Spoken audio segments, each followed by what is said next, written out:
আমি যথেষ্ট আগবাঢ়িছো আৰু আমি শিকি আছো কনস্ট্ৰাকশন অফ সেন্টেন্সেস হয়নে বাৰু ওকে নেক্সট হল আজ এই নেক্সট বেলেগ নামটো কি হয় ফৰ উইচ ফ্ৰেমৱৰ্ক ঠিক আছে আজি আমি শিকিবলৈ গৈ আছো নাম্বাৰ 2 এন হয় ফ্ৰেমৱৰ্ক নাম্বাৰ এন হয় তাৰ পিছত যেটো ফ্ৰেমৱৰ্ক ইয়াত দিয়া হৈছে আকৌ ইয়াত মই দিব বিচৰা নাই ঠিক আছে দিয়া হোৱা নাই ফিউচাৰ পাৰফেক্ট টেন্স ঠিক আছে প্ৰথমে এটা কথা মানি ল যে এই টেন্সটো প্ৰায় কম ইউজ হয় ঠিক আছে কম ইউজ হল বলে যে আমি ইউজ নকৰাকৈ নাথাকো ঠিক আছে নিহিকাকৈ নাথাকিম শিকিম ঠিক আছে কাৰণ হকত কেতিয়া ব্যৱহাৰ হয় বা প্ৰয়োজন হয় কোনে জানে গতিকেলৈ আইএলসি ইন্টাৰনেশ্যনেল ফালৰ পৰা আপোনালোকক এই শিকিবৰ কাৰণে এই কথাও শিকিবৰ কাৰণে খুনালি সুযোগ দিয়া হৈছে আৰু এই খুনালি সুযোগটো অযথা অপচয় কৰি নিদিব ঠিক আছে বলক শুনামি শিকো ওকে আমাৰ ফ্ৰেমৱৰ্কটো আছিল সাবজেক্ট আছিল এস মানে কি হয় সাবজেক্ট হয়নে বাৰু তাৰ পিছত কি আছিল shall will ফিউচাৰ টেন্স মানে পুৰা shall will লগাব লাগিব ঠিক আছে তাৰ পিছত shall will plus have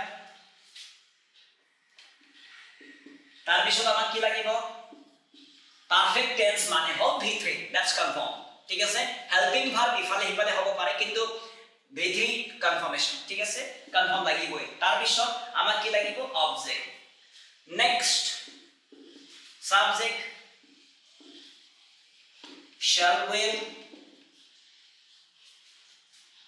plus not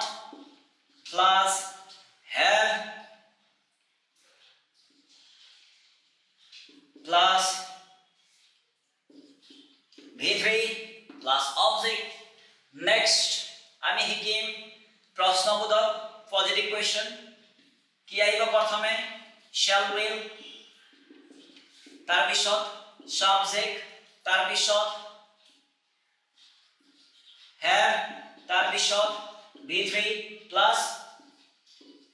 object কিমান সহজ হয় দেখিছেনে next hall shall will plus not tar bisot ahibo amak subject tar bisot have v3 tar bisot object etia sabo link korim ami je বাক্যটা subject দি আৰম্ভ হৈছে আৰু not নাই কি হ'ব জাস্ট ট্ৰাই কৰিব হিকিলেও আমি হিকি থৈছো কি আছিল পজিটিভ সেন্টেন্স বাক্যটা আৰম্ভণি সাবজেক্ট not আছে কি হ'ব ট্ৰাই কৰিব কি আছিল yes please well done পাৰিছে মই আশা কৰিছো আপুনি পাৰিছে ঠিক আছে নেক্সট প্লিজ সাবজেক্ট এটা হেল্পিং ভাৰ্ব দি আৰম্ভ হৈছে not নাই কি হ'ব yes please ট্ৰাই কৰিব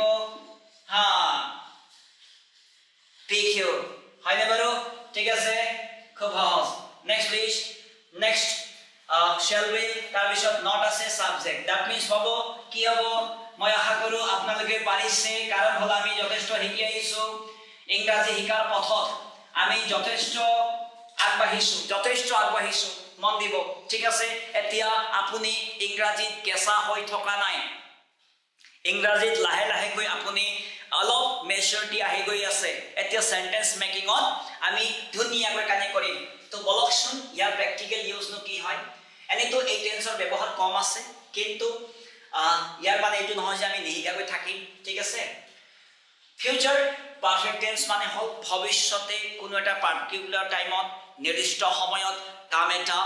শেষ হৈ যাব বুজাবলৈ ভবিষ্যতে কিবা এটা কাম নির্দিষ্ট সময়ত শেষ হৈ যাব ঠিক আছে তাক বুজাবলৈ আমাক ফিউচাৰ পাৰফেক্ট টেন্সৰ ব্যৱহাৰ কৰা হয় ঠিক আছে এতিয়া বলকচোন আমি সেন্টেন্সটো লিখো এতিয়া যিকোনো সাবজেক্ট লক ঠিক আছে এতিয়া সাবজেক্ট হিসাবে মই লব বিচাৰিছো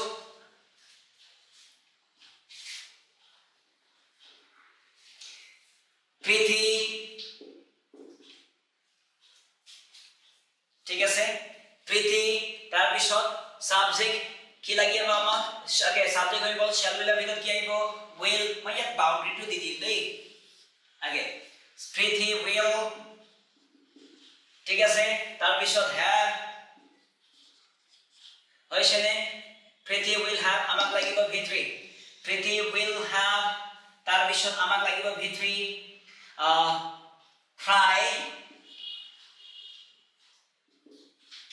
cried ঠিক আছে কত in her room Preeti will একটু ভালকে লিখি দিও দেই Preeti will cry in her room Preeti will cry in her room ধুনিয়া মানে হল প্ৰীতিয়ে তাই ৰুমত কান্দিব ইমান কঠিন নহয় মানে অসুবিধা নহয় কান্দিব ঠিক আছে ফিউচাৰত কিবা পাৰ্টিকুলাৰ টাইমত টাইম এটা শেষ হৈ যাব বুজাবলৈ ঠিক আছে নেক্সট হল প্ৰীতি লিখি যাব শিকি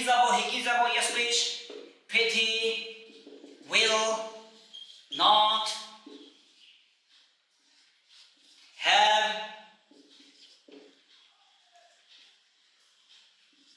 cried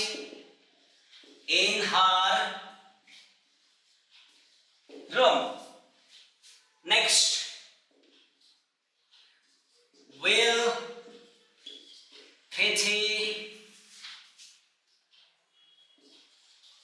have cried in her room question mark ঠিক আছে এটা হলো question mark দেই next please will plus not কি কম আমি অলপ ট্রাই কৰিব will plus not কি কম আমি want হয়নে yes please will not Preeti have cried in her room হয় গল ইমান সহজ হয় দেখা পাইছেনে Preeti will have cried in her room প্ৰীতিয়ে তাইৰ ৰুমত কান্দিব next please Preeti will not Preeti won't have cried in her room প্ৰীতিয়ে তাইৰ ৰুমত নাকান্দিব will Preeti cried in her room প্ৰীতিয়ে তাইৰ ৰুমত কান্দিবনে next won't Preeti have cried in her room মানে হল প্ৰীতিয়ে তাইৰ ৰুমত নাকান্দিবনে হৈ গল ইমান সহজ ইমান সৰল ঠিক আছে তো মন দিব এই ফ্ৰেমওয়াৰ্কসটো